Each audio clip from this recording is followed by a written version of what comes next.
Hello, I'm Chris Sanders, the writer and director of The Wild Robot from DreamWorks.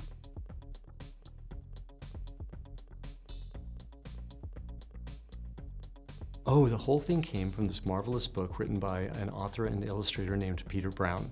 And there are now 3 books in the series. The Wild Robot is the very first book, and it's a book that is very widely read. A lot of kids read it in school, but it's also very popular amongst adults as well. Oh golly, it was just such a joy to do a film in a place that I had never done a film before, which is a forest with real animals. And you know, I grew up with films like Bambi, and I got to work on Lion King.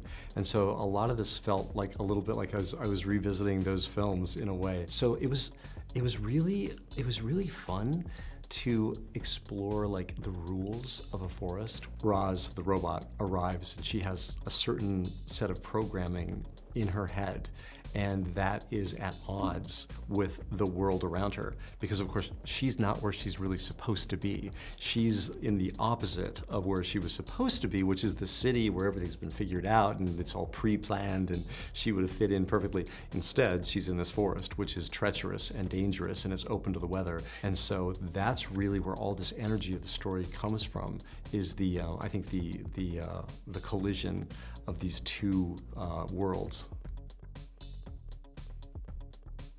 I was looking for a very sophisticated look because I didn't want people to see this film as a film that was maybe just for kids. I think if we had done this in a traditional CG style, it would have felt not right. It wouldn't have felt right to me.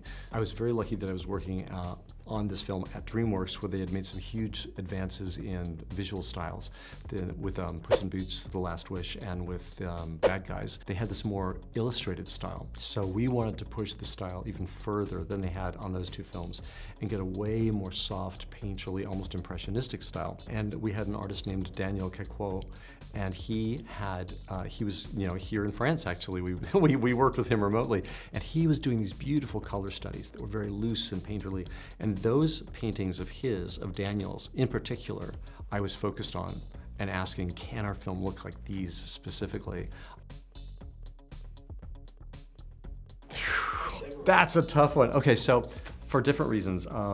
Emotionally, one of my very favorite films of all time is Charlie Brown Christmas. I take my lead from the great sincerity that went into the making of that movie. I think emotionally, I think Bambi as well. I think that film, as old as it is, it still packs an emotional impact that cannot be overstated. My Neighbor Totoro, I think, for characters that are absolutely believable but fresh, and character relationships that are very, very strange but work beautifully. So those are 3. I have many more, but that's a tough one.